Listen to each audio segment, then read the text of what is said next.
Voyez-vous mon écran? Oui. Oui, chef. Très bien.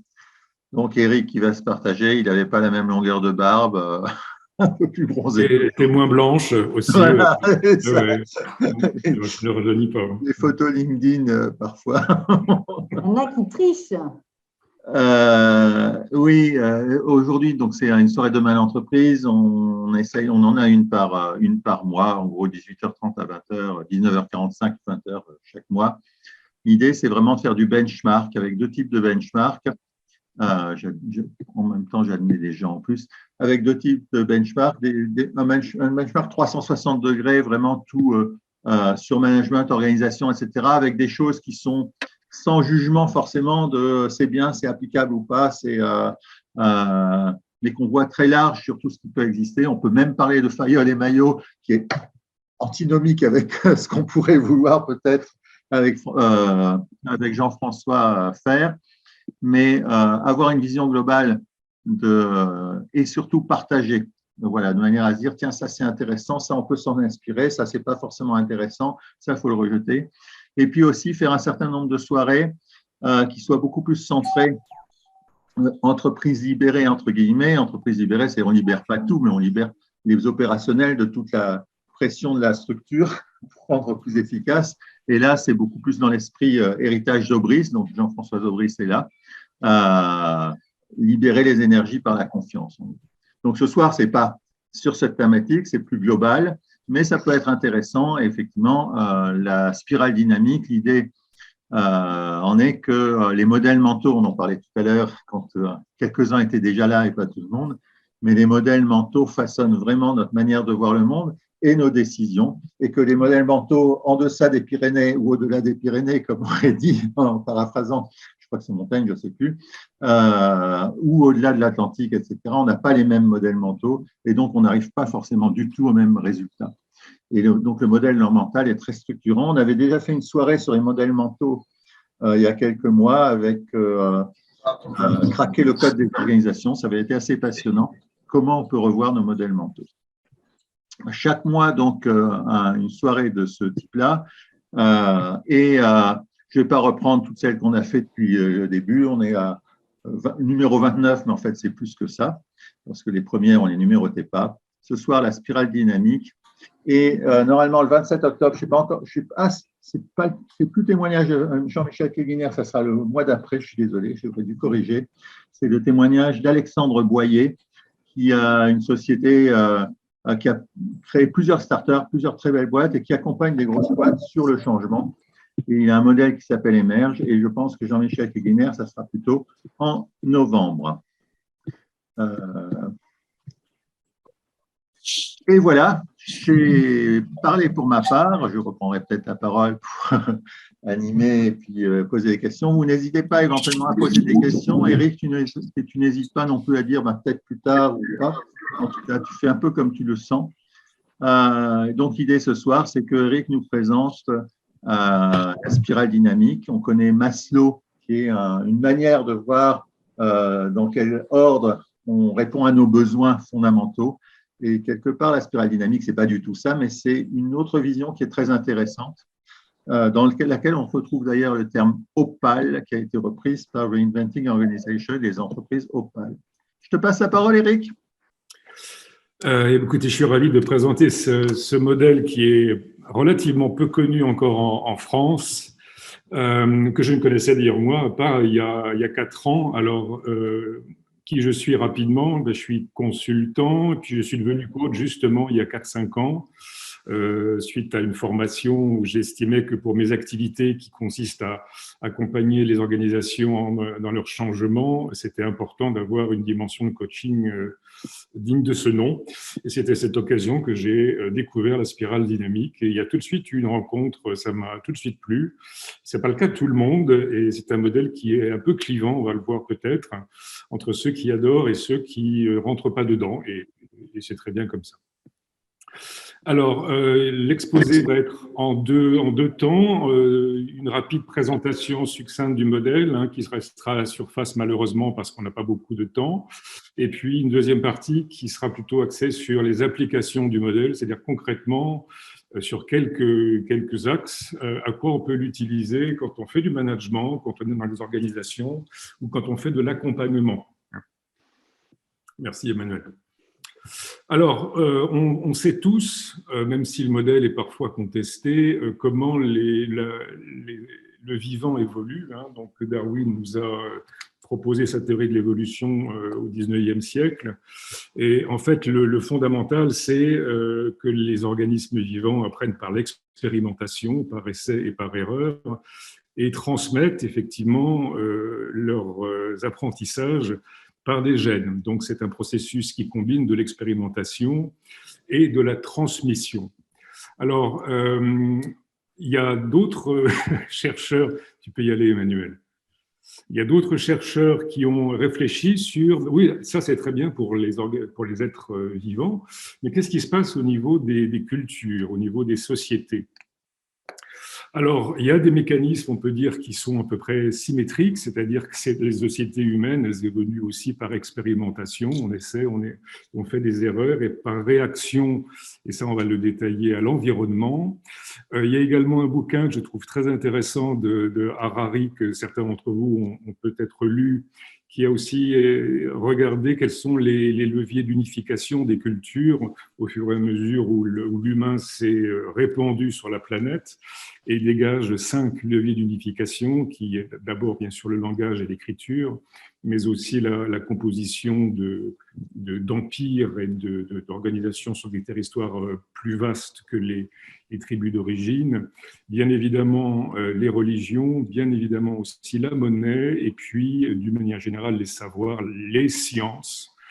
Et ça aussi, tous ces leviers culturels sont transmis.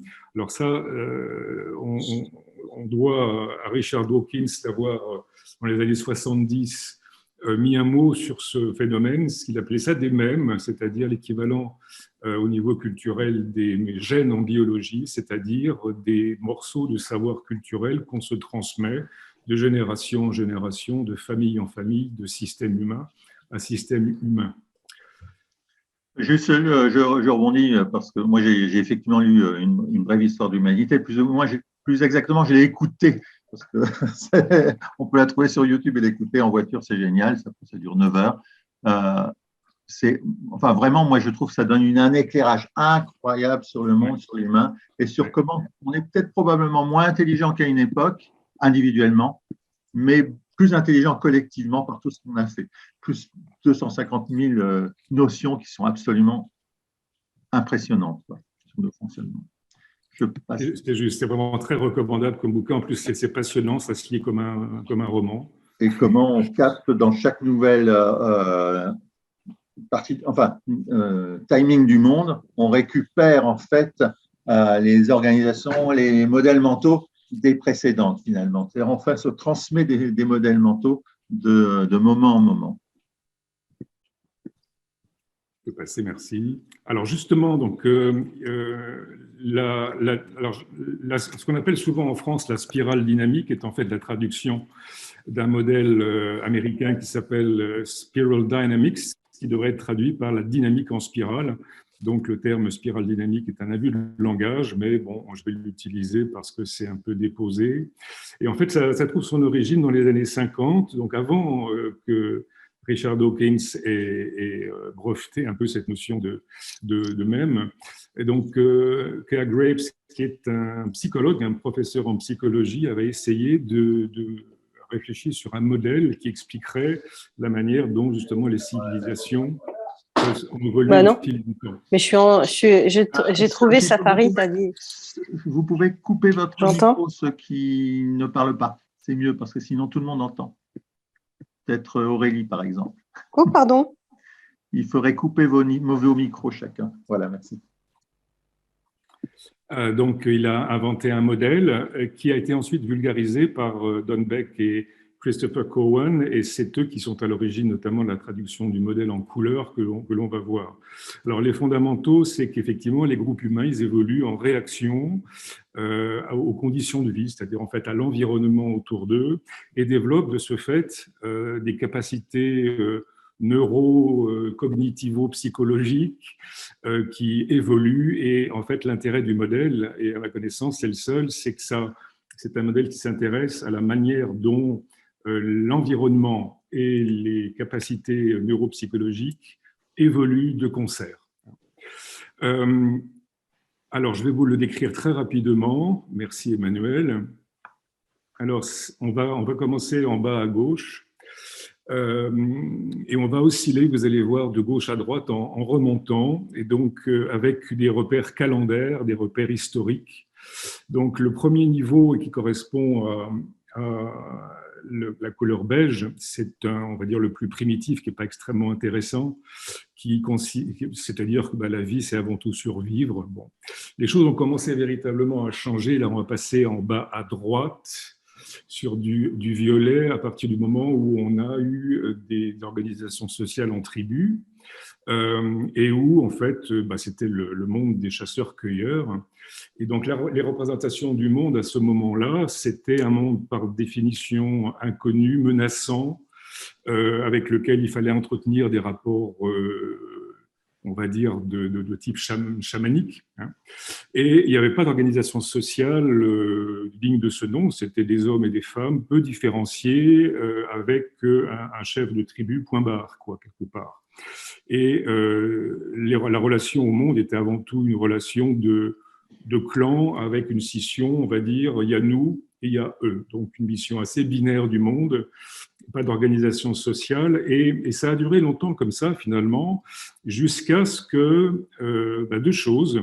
D'une part, avec la révolution agricole qui est arrivée, donc là on va passer la deuxième ligne à gauche, ici, si vous le voyez à l'écran, jusqu'à ce qu'il y ait la sédentarisation de la société, le développement d'une agriculture extensive, et aussi l'émergence du sentiment individuel, c'est-à-dire qu'ici on était dans la tribu, c'est un clan, c'est un collectif où les individus ne sont pas différenciés. Et il y a eu à ce moment-là, au bout d'un certain temps, l'émergence de l'envie d'exprimer le soi. Et donc on est passé effectivement dans un autre domaine où là, le soi, l'individu a pris la parole et s'est exprimé. Et ça a été une période d'expansion, à la fois d'expansion agricole, d'expansion au niveau des cités-États et même de grands territoires. Et avec ce que dit le modèle, c'est qu'à chaque niveau et à chaque expérience de représentation mentale, il y a des bonnes choses qu'on expérimente et aussi il y a des dérives, il y a des excès. Et l'excès de ce rouge, alors le rouge a des tas de vertus, c'est l'affirmation de soi, c'est l'héroïsme, mais aussi son inconvénient, c'est la violence, c'est l'intolérance, et c'est la loi du plus fort, quelque part. Bon, donc ça a duré un certain temps comme ça, jusqu'à ce qu'autre chose arrive, et notamment l'émergence d'une nouvelle motivation, qui est de dire, OK, on peut conquérir des territoires, on peut gagner de la richesse, on peut se massacrer, mais il y a quand même une question fondamentale, essentielle, qui est posée, c'est quel est le but de la vie ? Et qu'est-ce qu'il y a après la vie ? Donc là, on a commencé à basculer dans un autre temps de notre histoire. Alors, c'est le repère temporel, c'est à peu près 5000 ans par rapport à là où nous sommes aujourd'hui, donc moins 3000 ans avant Jésus-Christ, avec la recherche d'un sens que le rouge n'avait pas réussi à donner. Donc là, on est dans le domaine du bleu. Et le sens, c'est l'apparition notamment des grandes religions monothéistes qui cherchent à définir une vérité suprême et qui cherche à donner du sens à l'existence, et notamment, si on vit, c'est avant tout pour essayer de préparer la vie après la mort dans de bonnes conditions. Donc c'est un modèle mental qui est fondé sur le sacrifice de soi, l'appartenance à un ordre collectif qui est incarné par les castes en Inde ou par les régimes qu'on a connues, l'aristocratie, le clergé et le tiers-état, qui sont des organisations où chacun trouve une place. Et le lien de tout ça, c'est effectivement la croyance religieuse en un au-delà et une vie qui est réglementée par du bien et du mal pour essayer d'atteindre cet au-delà. Alors ça a très bien marché, ça a permis à des grands empires de se développer et à des pays, à l'Occident, de se développer notamment. Alors je vais surtout avoir un commentaire occidental de tout ça. On pourrait, si on avait plus de temps, regarder aussi ce qui s'est passé ailleurs, mais on ne le pourra pas. Alors, ça a été très efficace, très utile, et on est encore largement là-dedans, on le verra.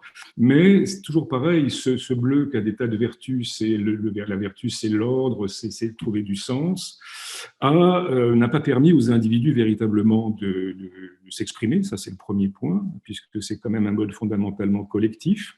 Et surtout, en termes politiques, il n'a pas réussi à apaiser les nations, puisque les nations étaient toujours en guerre, et surtout, n'a pas réussi à donner à manger à tout le monde.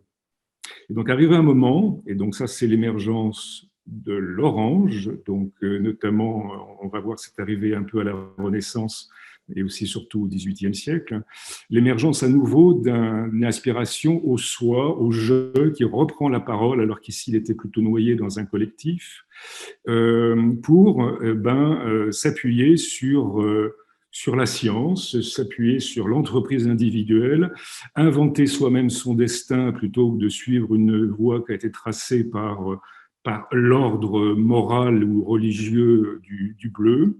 Donc on est effectivement sur un mouvement qui a été largement initié à la Renaissance, qui a été ensuite nourri par la pensée des Lumières et par les philosophes, et ensuite qui s'est diffusé au XIXe siècle avec la révolution industrielle. Alors, et ça a permis un progrès scientifique considérable, un développement social, mais ça a permis donc des tas de bons côtés, clairement, dont nous bénéficions aujourd'hui, et également ça a généré des effets pervers qu'on connaît très très bien aujourd'hui, c'est-à-dire la surexploitation des ressources naturelles, c'est la pollution, l'exploitation de la nature au sens large, des ressources, mais aussi d'ailleurs des êtres humains d'ailleurs dans l'histoire. Donc on voit bien que cet orange, qui a des tas de vertus, a aussi des tas de travers. Et là c'est pareil, de nouveau, dans cette tension entre les avantages et les inconvénients est apparu un autre mouvement au milieu du XIXe siècle, représenté par du vert, qui a essayé, lui, de retrouver du sens au travers de l'action collective, d'une pensée mondialisée, une pensée relativiste, consistant à dire que les pensées se valent. On n'est plus dans une pensée de l'expertise et du progrès et du développement ici, mais plutôt dans une aspiration à l'harmonie collective et une pensée qui est fondamentalement relativiste. Alors on va voir qu'il y a souvent une confusion entre le vert au sens de la spirale dynamique et l'écologie. Je vais vous proposer un petit exercice dans quelques minutes. Alors, le vert a des tas de bons côtés et on est dans une période en Occident où le vert se développe beaucoup. Il a également un certain nombre de travers que je ne vais pas développer. Et je pense, moi, sincèrement, qu'un des enjeux de notre époque, c'est bien sûr de prendre racine dans du vert, mais de ne pas y rester trop longtemps et de basculer dans le niveau d'après. Alors, le modèle dit que c'est le niveau jaune, et vous voyez qu'il y a un pointillé, c'est-à-dire qu'en fait, il y a une transition entre tout ce qui précédait ici, donc les 6 niveaux qui correspondent à un premier étage du modèle, et puis un deuxième étage qui marque une frontière. Ça n'est pas simplement une évolution de plus dans la théorie de l'évolution, c'est une vraie rupture, et une vraie rupture qui se traduit par 2 choses essentiellement. Là, toutes les couleurs ont du mal à cohabiter ensemble. C'est-à-dire qu'on est fondamentalement sur un registre des repères mentaux qui sont fondés sur l'opposition. C'est le « ou ». On a beaucoup de mal à concilier les choses, même si on va voir que les profils sont toujours, on n'est pas dans une seule couleur, on est sur des mosaïques de couleurs, mais les couleurs ont tendance à s'opposer les unes les autres. Ce que dit le modèle, et ceux qui ont déjà fait le saut l'incarne bien. Quand on est de ce côté-ci du pointillé, on a beaucoup plus de facilité à combiner les représentations mentales, à être très opportuniste, très pragmatique, à dire dans telle situation, je vais ici, dans une autre situation, je vais là. Il y a un pragmatisme qu'on a du mal à rencontrer en dessous et qui est à l'origine d'ailleurs de pas mal de tensions. Ça, c'est un premier point. Et un deuxième point aussi qui caractérise le passage au deuxième étage, c'est une relation très différente aux peurs. On va voir, et d'ailleurs c'est un point important en management, que chaque niveau de couleur se caractérise par des besoins et par des peurs qui sont assez différents. Et là, on peut considérer que le modèle dit, et c'est vérifiable, qu'effectivement, ceux qui sont en train de migrer vers le deuxième étage ou qui sont déjà, ont un rapport à la peur qui est beaucoup plus apaisé. Beaucoup plus apaisé. Alors, le niveau jaune est une vision du monde qui est, on va dire, systémique. Hein. C'est une représentation qui arrive très facilement à faire des corrélations et une vision systémique de la vie, des organisations, des rapports humains.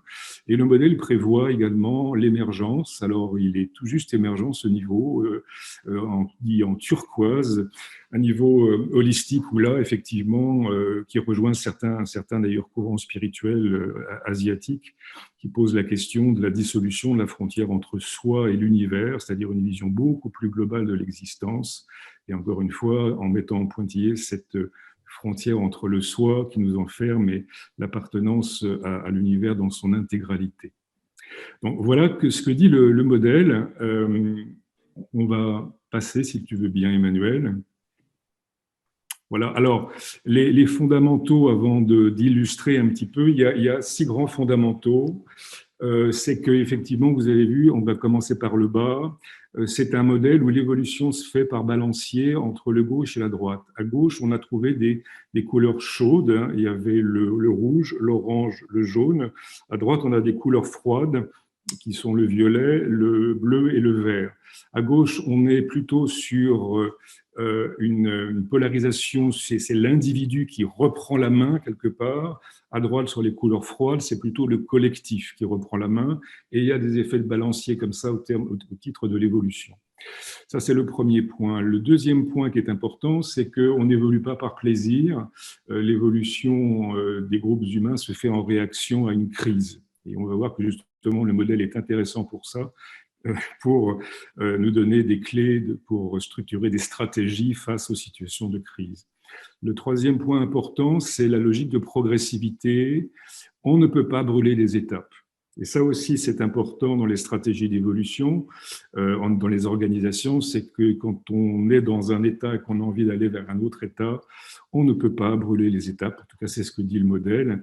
Et moi, j'ai pu aussi le vérifier à un certain nombre de cas.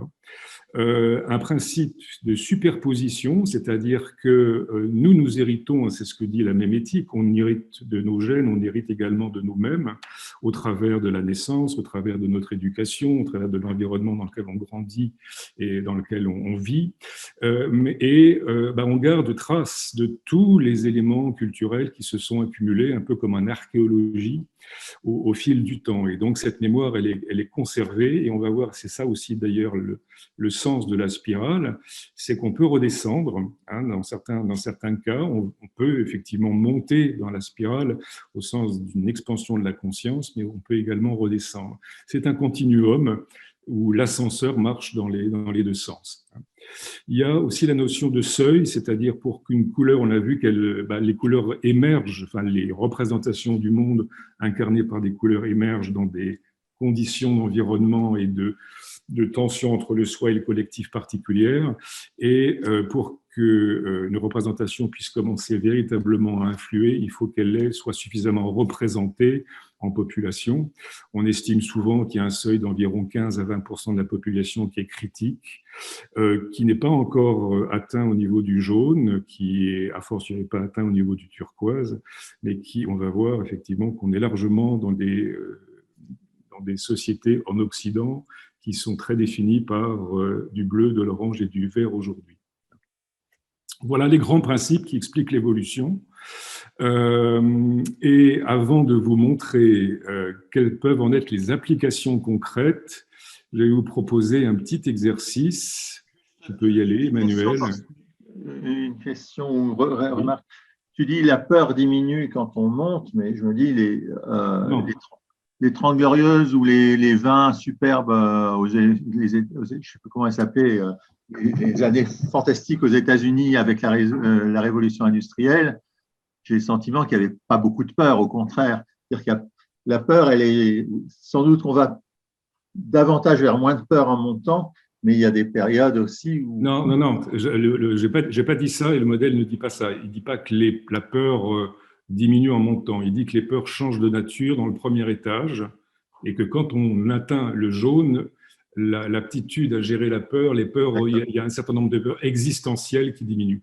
Mais il n'y a pas… Alors ça, c'est très important. Hein, le modèle ne dit pas que, parce qu'on dit effectivement, on monte, effectivement, et je l'ai présenté d'une manière ascendante, le modèle ne porte absolument pas et veille vraiment à ne pas porter de jugement en disant, tiens, le jaune est supérieur au vert et supérieur à l'orange ou quoi que ce soit. Ce que dit le modèle, et c'est ça qui est important en management, c'est ce qui compte, c'est que le niveau, la représentation du modèle mental que l'on a, ou qu'une équipe a, soit en harmonie, soit cohérent avec son environnement. Si cette condition-là est satisfaite, le niveau, il est le bon. Donc, il n'y a absolument aucun jugement de valeur sur la hiérarchie des niveaux. Simplement, ce qui est intéressant, ce qui intéresse la spirale, c'est l'adéquation entre le mindset qu'on a ou que le collectif a avec le mindset qui est approprié vu de l'environnement. Et donc, c'est pas un modèle qui hiérarchise les niveaux du tout. Ce qui l'intéresse, c'est l'adéquation du modèle avec les conditions de vie, du niveau avec les conditions. Emmanuel, je peux parler, Emmanuel? Vas-y, justement, j'allais te redonner. Oui, alors, très brièvement, c'est remarquable, hein, c'est très intéressant. Mais il y a une étape importante que je crois qu'il ne faut pas oublier, c'est que pendant très longtemps, c'était par la performance, par la contrainte, Fayol, Maillot, Taylor, et on est passé à la performance par le bonheur, Kaizen. C'est la révolution japonaise des années 60. Oui. Et ça, je crois que c'est un changement considérable. C'est plus la performance par la contrainte, c'est la performance par le bonheur, le Kaizen. Oui. Et je vais même plus loin maintenant, c'est la performance libre parce que grâce au web, n'importe qui peut accéder à n'importe quel savoir.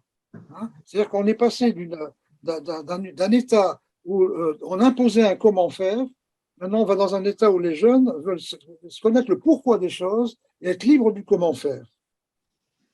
C'est une étape qui est fondamentale, ça. Je vais chercher à faire le lien avec ce que tu dis et la vision systémique. Est-ce qu'on est plutôt en communauté relativiste ou vision systémique? Mais je partage tout à fait ce que tu dis.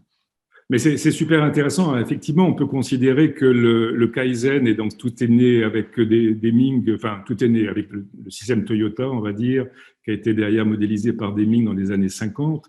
Et on peut considérer qu'effectivement, c'était le bon côté de l'orange, ça, c'est-à-dire la recherche d'une performance, mais en étant très dans l'ergonomie et en étant très au plus près de ceux qui font les choses.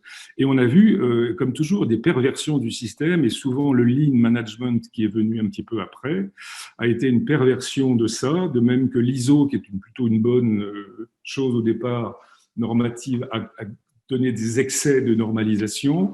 Donc ces mouvements-là, qui ont été très intéressants dans le management entre les années 50 et les années 80, ont conduit effectivement à des excès de bureaucratie, d'hypercontrôle, de déresponsabilisation, d'interchangeabilité, c'est-à-dire que chacun… Non, mais le lean est une réaction négative. Le lean, c'est une réaction négative du système qui était remis en cause parce que le système ne servait plus à rien. Le lean n'est pas l'extrapolation de ce qu'ont fait les Japonais. C'est pas vrai.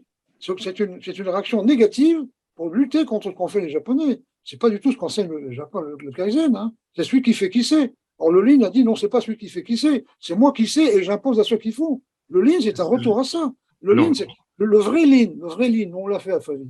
C'est dire aux ouvriers, voilà les lingots, voilà le camion, démerdez-vous.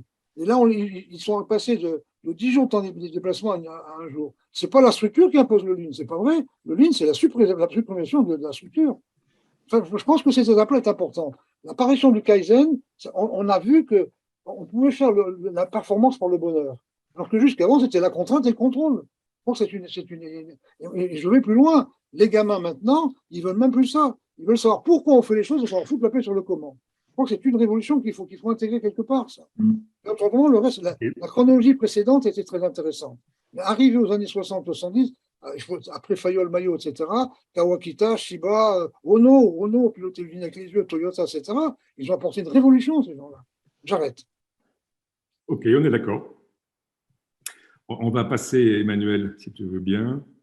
Alors, non, la planche d'avant, voilà, très bien. Alors, j'aurais tendance à vous questionner, là, alors que justement dans les mouvements, on va dire, managériaux, sociétaux plus récents, à partir des années 80-90, la fameuse responsabilité sociétale des entreprises. Alors, la question est, où est-ce que vous la situez, cette RSE, dans la spirale dynamique? Je pense que tout peut être perverti, c'est-à-dire, enfin, tel que je ressens, ça peut très bien être quelque part à gauche en haut, parce que c'est collectif, et on a envie de faire quelque chose de collectif, bien pour la Terre, etc. Donc, je ne sais pas, je ne les connais pas par cœur les niveaux, mais j'imaginerais assez en haut à gauche. Et puis, la RSE peut aussi, si elle est mal faite, comme si le lean est mal fait, etc., peut arriver à des contraintes qui vont repasser à droite et dans l'autoritarisme. Donc, moi, j'ai du mal à répondre à la question. Par contre, je suis passionné d'écouter les réponses des autres. Alors, très brièvement, on a été la première entreprise certifiée en Europe, RSE. Je ne sais plus, en 2000, la première. Parce que le RSE, pour moi, c'est la synthèse totale du bonheur. Tu ne peux pas faire de l'argent si tu ne respectes pas l'environnement, si tu ne respectes pas les gens, etc., etc. Je crois que le RSE, c'est l'émanation cartésienne du Kaizen. Et encore une fois, on a été les premiers certifiés en Europe à l'époque. Pour une fonderie, c'est pas mal. Hein, voilà ma définition du RSE. J'arrête. D'autres réponses à la question? Je remonte 2 planches avant pour pouvoir… C'est ce que j'allais dire. Merci pour l'anti-sèche. Moi, je mettrais le RSE en jaune en vision systémique et la partie écologie plutôt sur le vert, communauté et relativisme.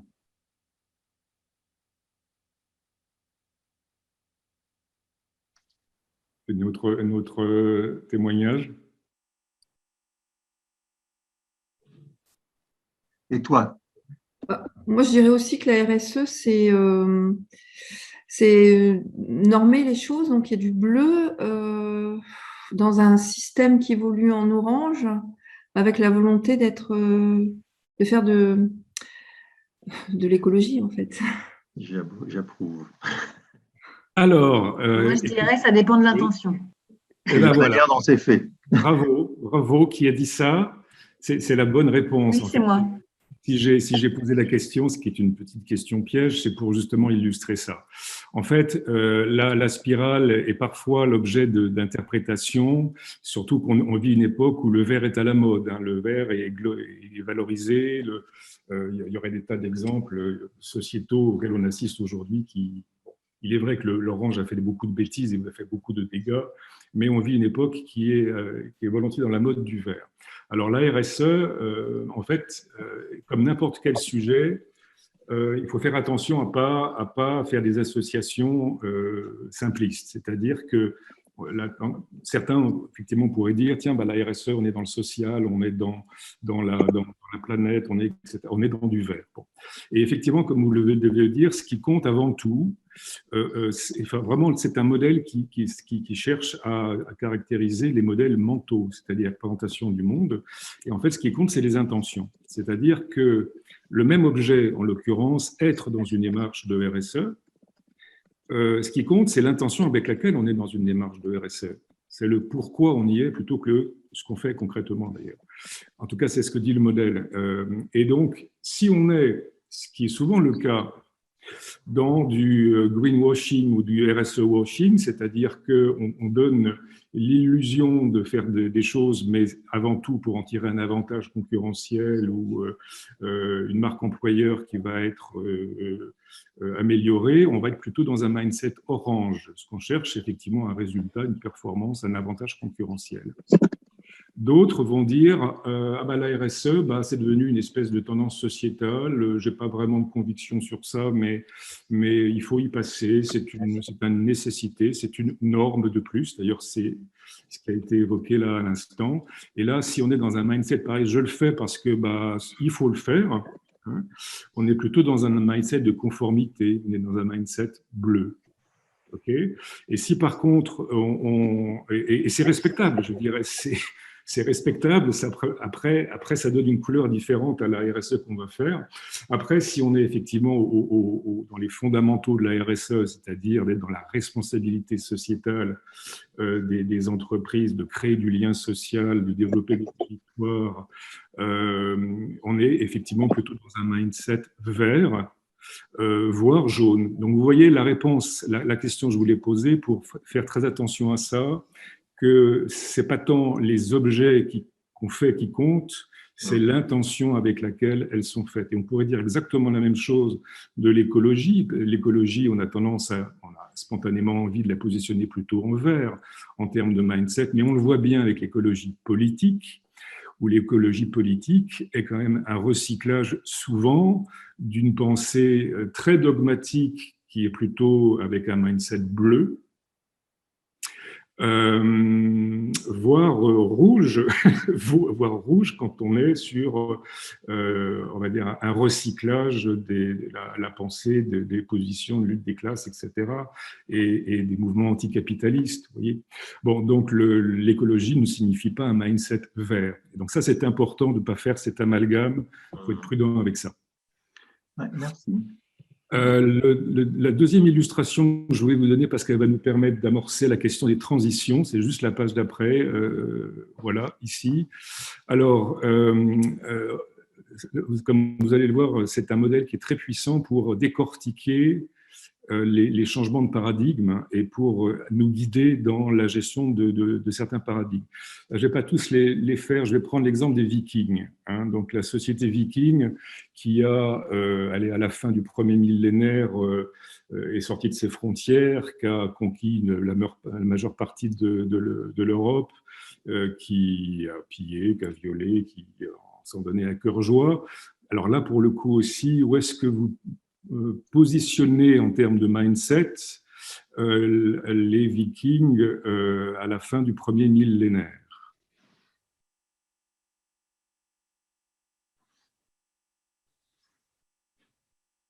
Pouvoir, mais j'aurais tendance. Clairement, oui, c'est une société qui est à la fois rouge, c'est-à-dire qu'elle n'a pas de scrupules, effectivement, comme je dis. Les méthodes d'action, c'est l'expansion, les raids, les pillages, les viols, et c'est aussi une société qui est restée largement tribale. Alors, des tribus qui sont plus conséquentes qu'à l'époque, effectivement, des chasseurs-cueilleurs, mais néanmoins, et qu'on voit encore aujourd'hui, d'ailleurs, quand on va en Scandinavie, et qui se traduit aussi par les patronymes. On a souvent des noms, c'est le fils de. Hein, Peterson, etc. Ça reste effectivement très, très marqué. Bon, donc on est dans une société qui effectivement est rouge et avec des fondements violets et qui va se friter avec l'Europe chrétienne qui, elle, est bleue. On va dire qui est passée au bleu, même si elle conserve encore du rouge. Alors, qu'est-ce qui s'est passé? Il y a eu des guerres. Il y a eu des tentatives d'acheter la paix en leur donnant de l'or aux Vikings, en leur donnant des terres. Ça n'a pas vraiment marché. Qu'est-ce qui a fini par calmer les Vikings? Leur donner du pouvoir, justement, non? Mais je ne sais pas comment. Moi, j'aurais essayé de leur donner du pouvoir dans un coin et tu restes tranquille. C'est ce qu'on a un peu fait, effectivement, en essayant de leur donner des terres, en disant qu'ils allaient être les ducs de ceci, les ducs de cela, de leur donner des monceaux d'argent pour les calmer. Ça n'a pas suffi. On leur a donné la Normandie. La Normandie, oui, ce que je veux dire, et les Normandes surtout. Ah oui. Pour qu'ils les épousent et qu'ils restent sur place. Ça. On leur a donné la Normandie pour qu'ils s'intègrent à notre système. Alors voilà, on y est presque. En fait, on leur a donné l'envie du bleu. C'est-à-dire l'Occident chrétien, le fait qu'ils aient côtoyé l'Occident chrétien, ils ont compris, ils ont vu tous les avantages matériels qu'ils pouvaient en retirer en pillant, en amassant des sommes colossales d'argent. Mais ils ont compris aussi les limites, ils ont expérimenté les limites d'une vie qui est faite de rapines et de violence. Et ils ont eux aussi été rattrapés par mais c'est quoi le sens de l'existence? Quelle est la vie après la mort? Et ce qui les a calmés, c'est la conversion au christianisme. Et cette conversion a été rendue effectivement d'autant plus possible qu'on les a quand même intégrés dans des territoires, qu'on leur a donné la Normandie, etc. Mais ce qui a permis effectivement, et donc ça veut dire que la réponse à la crise politique qu'ont apporté les Vikings a été un changement de paradigme, c'est-à-dire leur donner l'envie du bleu. Génial. Est-ce qu'il y a un rapport avec le nomadisme aussi, le passage du rouge au bleu, Je ne sais pas si je suis claire dans ma question. Le fait qu'ils aient envie d'être moins sur les mers et davantage se positionner quelque part. Oui. Je ne sais pas, parce que dans la société bleue, dans les sociétés bleues, on l'a vécu avec le colonialisme, avec l'expansion, etc. On a été très mobile, hein, dans les sociétés bleues, on était très mobile. Donc le bleu ne signifie pas qu'on se fixe à un endroit. D'accord. De même que la révolution, l'agricole oblige à se fixer à l'inverse. Oui. Oui, puis tu sais, Emmanuel, tu es au courant, vivre avec une Normande, ça calme. Hein.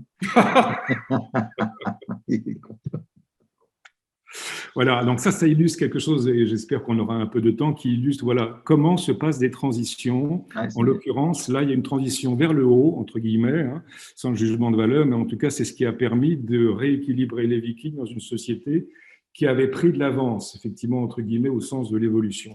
Il y a clairement des mouvements inverses. Alors, si on prend très rapidement l'exemple de l'Afghanistan en haut, l'Afghanistan dans les années 70, c'est quand même bluffant. Vous regardez des vidéos, alors de la haute société, ça c'est très important, hyper occidentalisée, des mini-jupes, des guitares électriques, etc.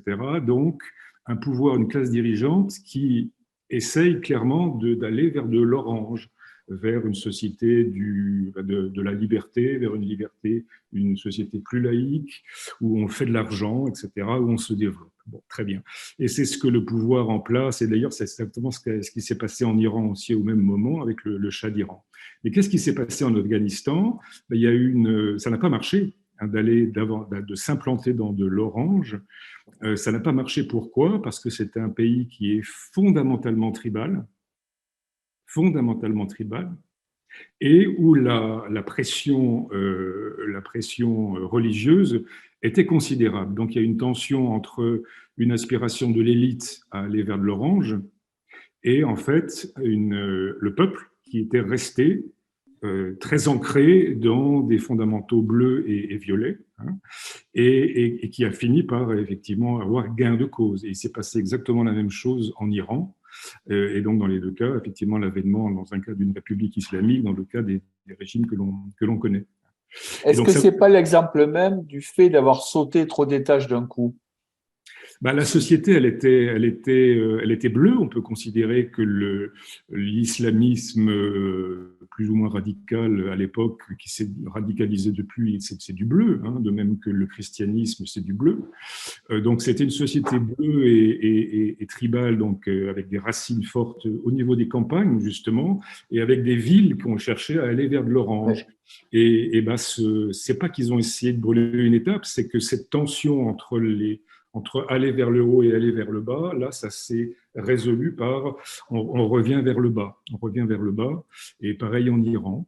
Et ça, c'est précisément ce à quoi on est confronté à peu près chaque fois que la démocratie essaye de s'exporter. On l'a vu en Libye, on l'a vu en Syrie. La démocratie ne s'exporte pas. C'est ça que ça veut dire. Alors, oui, merci Emmanuel, on va continuer. Voilà, alors ça c'est un exemple de profil. Donc c'est représenté, vous voyez, de gauche à droite, l'empilement des couleurs. Et vous voyez une chose qui illustre bien. Alors en haut du trait, donc il y a des questionnaires, hein, c'est en fait une grille de questionnaires qui est dépouillée, et ça c'est le résultat des choses. Et derrière, alors vraiment, moi en tant que coach et accompagnant, chaque évaluation est une interprétation. Il ne faut absolument pas être dans les interprétations automatiques de quoi que ce soit. Ce qu'on voit simplement là, c'est qu'effectivement les couleurs sont réparties à la fois en haut du trait et en bas du trait. En haut du trait, ce qui va vers le haut, c'est une aspiration à, alors que donc une acceptation, comme vous voyez en haut à droite. Et sinon, la partie basse, c'est aussi parfois du rejet, c'est-à-dire qu'en fait, chaque couleur, il y a à la fois l'aspiration à aller sur un mindset de telle nature, et en bas, au contraire, un rejet. Et le rejet est intéressant parce que ça veut dire deux choses. Soit c'est un vrai rejet de la valeur ou de la représentation qui est incarnée par la couleur, soit c'est un problème personnel qui a été mal résolu, c'est-à-dire il y a une zone de souffrance, il y a une zone de mal-être là-dessus, et qu'il faut effectivement, quand on est dans l'accompagnement ou le coaching, sacrément investiguer. On n'aura pas le temps, bien sûr, mais ceci pour montrer que chaque individu, vous voyez, on n'est pas dans une couleur donnée, on est dans une répartition des couleurs, c'est-à-dire il y a tout un héritage, effectivement. Là, c'est un profil qui a dominante orange, vous voyez, au centre, et puis avec un vert qui est relativement peu développé. Donc, en l'occurrence, c'est un directeur administratif et financier, et il est complètement bien dans sa fonction. Et on voit apparaître effectivement quelques limites. On voit apparaître ici une difficulté dans l'assertivité. Le rouge, c'est quand même la couleur de l'assertivité. Et effectivement, c'est quelqu'un qui, dans une logique d'évolution, il est directeur administratif financier, a un problème d'affirmation de soi et d'autorité. De même, c'est quelqu'un qui résonne beaucoup en termes de performance, de résultats financiers, voire même d'une certaine façon de normer les choses. Ben oui, un financier, il y a des règlements comptables, il y a des règles du jeu, et on voit que c'est quelqu'un qui a peu d'appétit vers le côté harmonie du travail en équipe, les nouveaux modes de management d'aujourd'hui. Et en coaching avec lui, c'était le faire prendre conscience que ça pouvait être un frein à la fois de son évolution, mais surtout de sa capacité à être un leader vis-à-vis de ceux qui, au contraire, ont besoin d'être sur ce terrain-là. Voyez. Donc c'est à ça que sert la spirale, c'est donner tendre un miroir à une personne et encore une fois dans son environnement questionner sur ce que ça veut dire qu'il y ait des aspirations positives ou au contraire des rejets, et est-ce que vis-à-vis de l'exercice de la fonction, c'est totalement en équation ou ça pose un certain nombre de problèmes. Et là, derrière, il y a un accompagnement. La spirale ne donne jamais à elle seule la nature de l'accompagnement, heureusement. C'est quand même à l'accompagnant de faire le travail, mais ça donne une base d'analyse, une base de questionnement qui est très précieuse. On pourrait imaginer qu'il y a une certaine capacité à changer quand on regarde le jaune qui est quand même global, la vision globale, il a une envie, il a une peur, une envie. Donc, sans doute, en passant par là, la capacité à évoluer. Enfin, j'en sais rien, je ne connais pas le modèle, mais en regardant… C'est vrai. Tu peux passer à la slide suivante, où là, vous allez voir deux profils. Donc, vous voyez, alors celui-ci est plus petit parce que j'ai voulu remettre à l'échelle, à la même échelle qu'ici.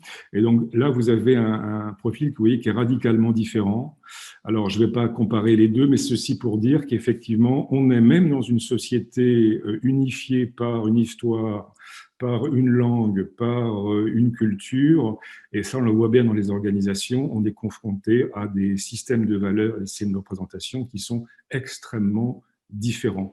Et là, je vous donne à la fin une phrase de Fabien et Patricia Chabrol, qui sont des références en France sur la spirale, qui ont écrit un très bon bouquin là-dessus.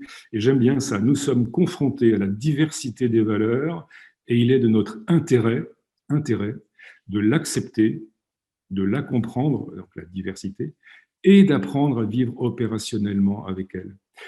J'aime beaucoup parce que là, on va voir ça à la fin, justement, dans, OK, pratiquement, qu'est-ce qu'on fait, quoi. Donc, c'est un modèle où on est dans, clairement, quelque chose d'assez, moi, je trouve bien structuré, bien construit en termes conceptuels, mais dont la raison d'être, c'est effectivement de nous apprendre à vivre opérationnellement avec cette diversité et à l'accueillir déjà. Il y a des cultures d'entreprise et quand on fait une transformation d'entreprise, on pourrait imaginer, j'en sais rien, est-ce que du coup, l'ensemble des équipes, des personnes de l'entreprise va avoir des profils qui vont se rapprocher d'une dominante ou d'une dominante commune, Alors ça, c'est un peu une utopie parfois, c'est l'utopie des régimes totalitaires, hein, c'est-à-dire une culture unifiée, pas une tête qui dépasse, et une tentation qui serait, et d'ailleurs je l'entends souvent moi, dans les interventions en disant est-ce que ça veut dire que pour être mieux ensemble, il faut tout fusionner sur une ou deux couleurs, etc. Un, je pense que c'est utopique. Deux, c'est dangereux. Parce que ça devient un régime totalitaire. Non, je pense que la vraie réponse, c'est d'arriver à jongler avec la diversité en présence, du moment qu'elle ne crée pas de tension et de dissonance. Et il y a une planche un peu plus loin qui en parle, pour ceux qui pourront rester. La question de la culture, c'est pas essayer de réduire cette diversité, de la reformater, de la remettre mais plutôt de dire, ça c'est très important, chaque couleur, vous avez compris, chaque vision du monde a des aspects positifs. C'est-à-dire que la culture d'entreprise Michelin et la culture d'entreprise Google, les gens vont rester dans la même diversité personnelle, il ne va pas y avoir un modèle relativement unifié de grille. Les fondamentaux culturels entre Google et Michelin sont radicalement différents. Donc, oui, je suis d'accord. Mais à l'intérieur de Michelin, la grille va être probablement proche de celle. Enfin, il n'y a pas de. Emmanuel, chez Michelin, ça n'a pas été le cas, mais chez Google, ça a été une problématique d'avoir justement des profils qui étaient trop proches les uns des autres et qui avaient du mal à vivre ensemble. Parce qu'il n'y avait pas de complémentarité. Ouais. Oui, je suis d'accord, mais je ne cherchais pas à dire il fallait ça, mais j'étais surpris qu'effectivement, il n'y ait pas une uniformisation selon l'entreprise et la culture d'entreprise. C'est une erreur qu'avait fait Google. C'est une erreur qu'avait fait Google lors des recrutements. Ils avaient défini justement un profil type correspondant à l'entreprise jusqu'au moment où ils ont eu où ça a débordé. Donc, on peut avoir une culture d'entreprise forte, mais avec des profils très, très variés. Et c'est ça qu'il faut viser. C'est ça que j'entends. Et ça me va bien. Oui, alors, je rajouterais deux choses très, très rapidement. Effectivement, d'abord, chaque couleur a des aspects positifs et négatifs. C'est-à-dire qu'en fait, l'important, c'est de contenir les aspects négatifs d'une couleur lorsqu'on a cette couleur en face de soi. Et ça, c'est un des rôles des managers. C'est-à-dire que plutôt que de dire couleur ne m'intéresse pas, c'est de dire elle peut être très vertueuse et elle peut être très dangereuse. Donc, ce que dit le modèle, c'est dire il faut faire attention à être sur le terrain sain de la couleur et éviter d'être sur le terrain malsain. Je prends un exemple. Si vous prenez un comptable en entreprise ou un responsable qualité, vous êtes sur des métiers dont la raison d'être, c'est plutôt d'être les gardiens de la règle, d'être sur des métiers de la conformité quelque part, notamment sur le plan comptable. Vous avez tout intérêt à avoir des profils qui vont être à l'aise avec du bleu. Par contre, si vous voulez avoir en recherche et développement, en créativité, des imaginatifs, il ne faut pas trop les brider avec des règles en veux-tu, en voilà. Donc, ce qui veut dire que selon les fonctions de l'entreprise, il peut y avoir des mindsets qui sont adaptés et d'autres qui sont moins adaptés. Ça, c'est le premier point. Après, qu'est-ce qui fait qu'on arrive à vivre ensemble, on va y venir. C'est que la spirale, elle peut parfaitement nous permettre de cartographier une culture collective existante et une culture collective désirée et voir où sont les écarts. Et lorsqu'il y a des écarts, collectivement, ça permet d'identifier une stratégie d'évolution. Alors à ce moment-là, tu peux passer rapidement, on va le voir et on va faire encore un petit peu après, juste après. Voilà, je pense que c'est la suivante. Voilà, elle est effectivement, merde, dans le mauvais sens. C'est celle d'avant. Oui, elle est dans le mauvais sens. Bon, écoutez, on va tourner la tête. Bon, ça, c'est simplement pour dire qu'avec la spirale, on peut effectivement évaluer une culture collective, donc une équipe, une direction et même un comité de direction, l'entreprise en totalité. Et en fait, regarder quelle est la culture perçue à un moment donné, quelle est la culture désirée quand on est dans une démarche de vision, de projection. Et les écarts sont des enseignements très, très précieux pour élaborer des stratégies d'évolution de l'existant vers ça. Alors, il y a d'autres modèles qui parlent de ça. Moi, j'aime bien aussi le modèle de Richard Barrett, par exemple, qui, lui, va carrément partir d'une cartographie de valeurs qui sont nommées, c'est des valeurs nommées, Mais le problème, c'est que les valeurs, alors c'est un modèle que j'aime bien et qui est pragmatique, mais quand on commence à demander aux gens, voilà, sur quel type de valeur vous avez envie, le problème, c'est qu'on est enfermé dans la sémantique. D'ailleurs, le même mot, on ne met pas forcément les mêmes choses. Et puis, une fois qu'on a dit ce que disent les observatoires, qu'est-ce qui vient comme valeur, valeur? Il y a la bienveillance, le courage, l'innovation, la satisfaction des clients, un certain nombre de trucs. OK, très bien, mais et so what, quoi? Qu'est-ce qu'il y a derrière? Bon. Donc, on a du mal. Il faut faire vraiment un travail supplémentaire pour incarner tout ça et voir quels sont les leviers. Alors que là, avec la spirale, on atteint carrément des représentations. Les représentations, on n'est pas que sur les comportements, on est sur les motivations, on est sur les peurs, on est sur les besoins, on est sur les raisons d'être, fondamentalement. Alors, tu peux remonter un tout petit peu, effectivement, dans la fameuse pyramide de Diels, là, qu'on a vu. Voilà, celle-ci. Et donc, ce que j'aime bien, moi, dans le modèle, c'est que précisément, là, on retrouve une autre pyramide, hein, celle des niveaux logiques de Bateson et de Diels. Donc, on distingue six niveaux qui structurent, effectivement, notre identité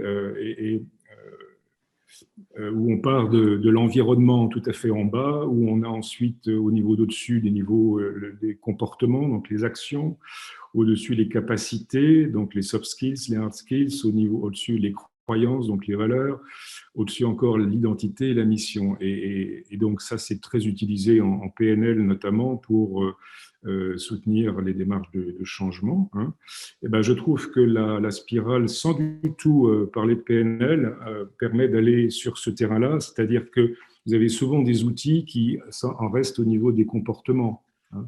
Je pense au MBTI, je pense au DISC ou ProcessCode, un certain nombre de choses qui sont parfois très bien, hein, mais on va en rester au niveau des comportements. L'intérêt de la spirale, c'est qu'elle permet d'adresser l'ensemble de ces niveaux, et vous voyez que de travailler, donc j'ai indiqué quelques axes de travail, quand on est tout à fait en haut, sur le niveau de la mission, clairement, ça donne des informations sur le type de leadership qui est opportun, demandé par l'équipe, opportun face au contexte.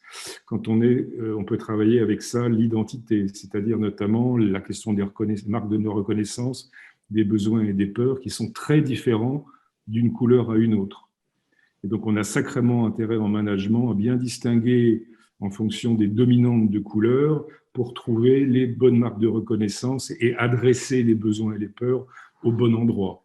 Pareil, les croyances, les valeurs, enfin, on peut travailler les valeurs, la notion de succès, de la réussite, qui varie beaucoup d'une couleur à une autre. On peut adresser la question des comportements avec des choix d'organisation, avec la question des rituels, des places des rituels. Et effectivement, alors, je n'ai pas le temps, mais on peut faire une lecture de tous les grands modèles d'organisation depuis Taylor, ce que disait un peu Jean-François tout à l'heure, depuis Taylor jusqu'à aujourd'hui, on peut les regarder au prisme de la spirale dynamique. Taylor et Fayol, c'est des organisations command and control, très verticales, organisées sur l'ordre, c'est des organisations qui sont très bleues. Et puis, au fur et à mesure, on a mis de l'orange avec le management de la performance, la stratégie, etc., les normes, l'ISO, le Kaizen, le Lean, etc. Et puis, aujourd'hui, on a fait apparaître depuis 20 ans des nouveaux modèles d'organisation comme la sociocratie, l'holacratie, qui sont beaucoup plus, enfin, qui sont verts, hein, clairement, dans leur... Donc, on a, en 120 ans, expérimenté, on est passé du bleu, on a expérimenté des formes d'organisation qui ont varié du bleu à du vert, et on commence à peine à aller sur le terrain du jaune dans les organisations aujourd'hui. La notion de plaisir, elle se situe où à l'intérieur de la spirale? Parce que de plaisir. Elle est quand même, elle me paraît prégnante dans l'envie de faire les choses dans l'entreprise, et finalement, elle pourrait être à beaucoup de niveaux, ou est-ce qu'elle se situe complètement en haut? Non, alors, le plaisir, je dirais, c'est un peu comme le bonheur, c'est des notions avec lesquelles moi je ne suis pas très à l'aise. Par contre, il y a une notion qui me paraît beaucoup plus pragmatique et opératoire, c'est celle de besoin. Alors, tu peux peut-être passer à la planche suivante. Parce que ça donne des clés. On ne va pas regarder, c'est un tableau un peu trop compliqué, mais on va regarder une ligne, par exemple. Vous voyez l'avant-dernière, c'est-à-dire que chaque couleur, pour un manager, une cartographie des couleurs permet de voir qu'il y a des comportements qui sont appropriés et d'autres pas. Chaque couleur, vous voyez, la vision du monde influe sur la mission du leader telle qu'on la conçoit, influe sur l'organisation, les comportements qui sont adaptés, et influe sur les besoins et les peurs. Et donc, la réponse à ta question, où est le plaisir là-dedans, je ne saurais pas trop le dire. En revanche, et moi, je travaille beaucoup là-dessus en accompagnement, c'est sur les besoins. Les besoins sont radicalement différents d'une couleur à une autre. Si on rencontre beaucoup dans les entreprises de l'Orange, le besoin, c'est un besoin d'avoir de la réussite matérielle, le contrôle sur les choses, c'est pour ça qu'il y a des process, c'est pour ça qu'il y a des organisations, et on veut des besoins de liberté. Et dès lors que l'organisation n'offre pas ça, elle met l'individu en tension. Si on est par contre sur un niveau bleu, là, le besoin va être très, très, très différent. Ce qui compte, c'est qu'il y ait une vérité suprême. Ce qui compte, c'est qu'il y ait des règles du bien et du mal. Bon. Et donc, en fait, plus que le plaisir, ça donne des grilles de lecture des besoins psychologiques, sociologiques des individus et des collectifs. Et une fois qu'on a une voie claire sur les besoins, ça oriente les actions managériales, clairement. Les besoins, quand on est dans le vert, c'est un besoin d'harmonie qui se traduit parfois par de l'hyperconcertation, de l'hyperparticipation, donc ça peut avoir des mauvais côtés d'ailleurs aussi dans les organisations, et puis un besoin d'être engagé sur une cause. Oui. Jean-François, ça te parle comment pour Favi? Comment tu aurais mis Favi là-dedans? Ou est-ce que tu ne le mets pas? Il est parti, Jean-François. Il est parti. D'accord. Dommage. Par contre, tout à l'heure, Eric, je vous ai entendu dire qu'holacratie, vous trouvez ça vert. Oui. Pourquoi? Ouais. Parce que je trouve que, pour l'avoir un peu expérimenté, moi, dans ma boîte, je trouve que on est plus dans l'inclusif que. Voilà, après, c'est mon petite expérience. On est plutôt dans un modèle intégratif, en fait, on travaille en systémie, on travaille en réseau. Oui, mais on peut travailler en réseau aussi en Orange, ça s'appelle le mode projet. On peut, vous voyez, c'est pas tellement l'holacratie. Oui, est-ce que c'est du vert, est-ce que c'est du jaune? C'est une question d'attention, hein, j'entends bien aussi. Oui, c'est ça. On est d'accord. Hein. C'est ça, ouais. C'est surtout ça. C'est-à-dire que, mais bon, ceci dit, je ne connais pas toutes les organisations en France. Bon, donc je ne prétends pas avoir la vérité absolue, mais il me semble que la sociocratie et l'holacratie telles qu'elles sont pratiquées la plupart du temps sont plutôt dans une pensée verte, on va dire, parce que pour moi, la pensée jaune que je vois très très peu incarnée, alors je vois du jaune dans les individus, oui. Je la vois très très peu dans les organisations. Pourquoi? Parce qu'il y a une contradiction entre le jaune, c'est un peu ce que j'indique ici. Le jaune, il aime beaucoup être dans les projets, mais il n'aime pas être attaché à une structure. Le jaune veut être libre, il veut à la fois être d'une contribution au monde et se développer lui. Bon. Donc, il est le premier niveau qui est dans la réconciliation de l'individuel et du collectif. Vous voyez, on n'est plus dans cette tension, cette opposition. On a envie d'être deux, être autonome et relié aux autres. C'est la première couleur où on n'est plus dans cette opposition. Ici, on est ça ou ça, là on a envie d'être ça et ça. Et de ce fait-là, au niveau des organisations, c'est très compliqué à incarner ça dans des choix d'organisation. C'est des gens qui sont très à l'aise dans des projets qui ont une durée de vie limitée et qui ne cherchent pas forcément à appartenir à une bande, à une entité.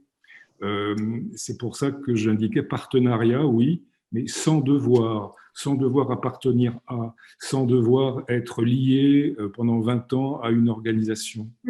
Et freelance en télétravail, quoi. Oui, c'est ça, et des gens du freelance, des gens qui sont en capacité d'être sur plusieurs projets à la fois, des slashers, etc. Donc cette espèce d'agilité pour passer et qui ont besoin de ça, mais de ne pas avoir un boulet au pied en étant attaché à une structure. Ce qui Hmm. fait qu'aujourd'hui, mais ça, je n'ai pas forcément la science infuse, hein, je ne vois pas de modèle d'organisation qui ait réussi à organiser ça autrement que par des projets. Oui, j'entends, mais je comprends mieux pourquoi justement ça n'a pas fonctionné dans l'entreprise dans laquelle j'avais implanté Holacracy. Ouais, ouais, merci, ça m'apporte un regard Super. finalement un petit peu déculpabilisant. Parce qu'en fait, c'est ça, c'est que pour l'instant, on va dire que l'existant de la population qui éventuellement touche un peu au niveau jaune, ce sont des personnes qui ont besoin d'être tout le temps en dehors en agissant à l'intérieur, quoi. Ouais, c'est ça. Ouais, c'est des explorateurs et des gens qui veulent pas être attachés. Donc, il y a une tension, il y a une contradiction avec le principe même d'être dans une organisation au sens classique du terme. C'est des organisations floues, c'est des organisations hypermobiles. Et c'est pour ça qu'aujourd'hui, c'est plutôt les projets qui répondent qui sont le cadre dans lequel ça peut se fonctionner, plus que des structurations d'organisation. Mais Et ceci dit, l'holacratie, on en fera le bilan, l'holacratie et la sociocratie sont intéressants sur la manière de faire participer entre différents étages et aussi la manière de prendre des décisions, non pas par consensus. consentement. Et je me permets encore une question, si je peux. Oui, oui. Les entreprises opales, alors, vous les voyez où? Alors, effectivement, en termes de vocabulaire, là, j'ai utilisé le vocabulaire, les couleurs de la grille de spirale de Graves, Cowan et Beck. Ceux d'entre vous qui ont lu le bouquin de Laloux, il y a d'autres vocabulaires de couleurs parce que Cowan a interdit à Laloux, ils ont dû se friter, ils n'ont pas dû se mettre d'accord. Donc Laloux a dû adopter un autre référentiel de couleurs. Donc l'opale, alors l'opale de mémoire, ça doit correspondre Emmanuel, tu me corriges, au turquoise. Est-ce que c'est ça ou pas? Je crois que c'est ça parce que dans d'autres pays, c'est pas opale, c'est turquoise, semble-t-il. Donc, alors le turquoise, moi j'en parle à peine parce que c'est très émergent. Moi je trouve que parfois, j'ai adoré le bouquin de Laloux et je trouve que parfois il prend un peu ses désirs pour des réalités. Oui. Il présente une vision un peu angélique des choses. Moi, j'ai jamais vu une organisation opale de ma vie, jamais. C'est la cible.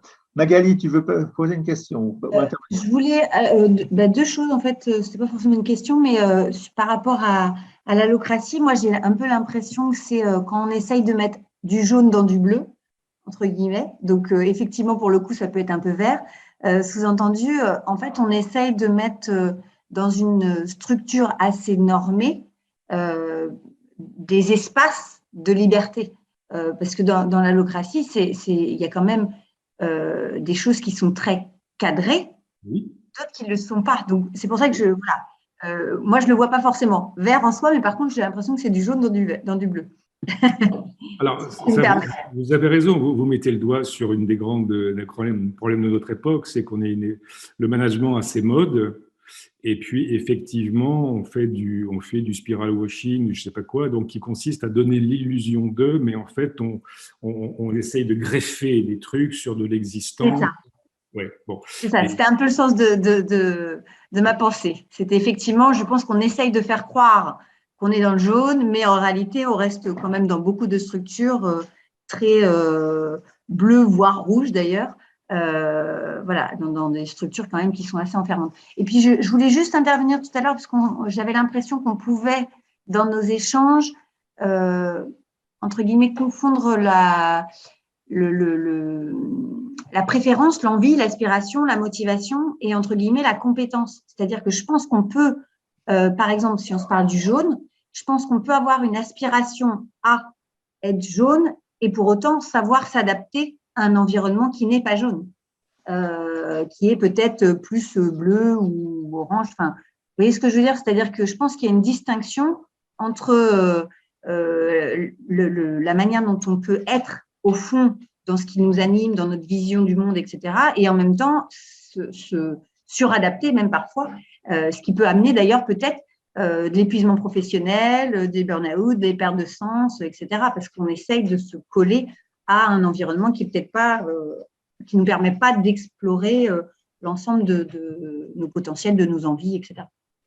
Alors, c'est intéressant ce que vous dites. Effectivement, le jaune a cette capacité d'être un architecte qui sait assez spontanément naviguer. En fait, c'est ça. C'est-à-dire qu'il sait dire, tiens, dans tel contexte, je suis plutôt dans, et je vais donc adapter mon comportement tactiquement. Tactiquement, il sait faire des choix. Oui, les stratégies individuelles, quoi. Oui, alors que quand on est effectivement sur ces niveaux-là, c'est l'avantage des oppositions. Et on le voit très très bien avec le vert. Hein.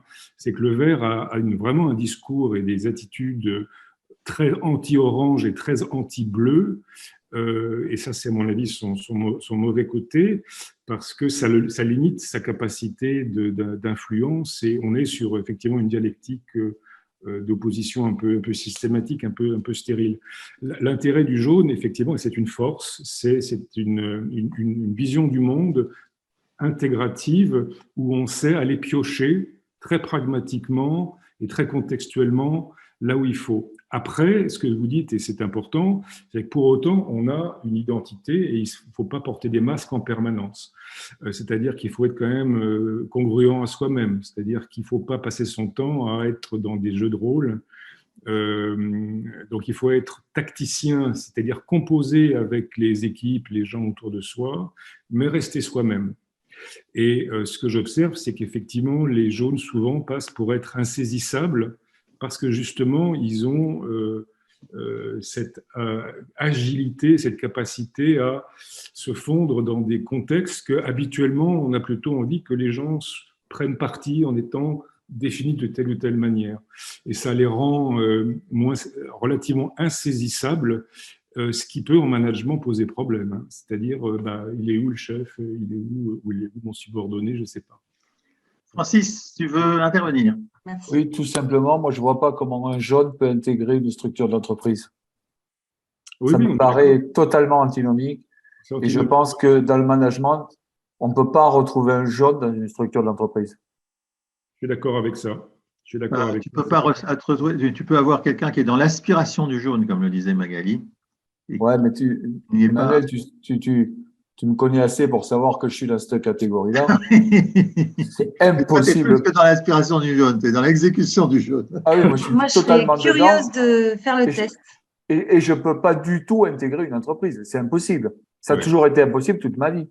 Alors que moi, je suis dans l'aspiration du jaune, mais je n'y suis pas. Je suis très d'accord. Et moi, les jaunes que je connais sont tous devenus freelance. Tu comprends pourquoi, Emmanuel, j'ai quelques projets. Yes. OK, encore peut-être une ou deux questions, on va arrêter. En tout cas, merci beaucoup Eric, hein, c'est très très chouette et on sent que tu le portes complètement. Est-ce que vous voulez encore une ou deux réactions ou pas?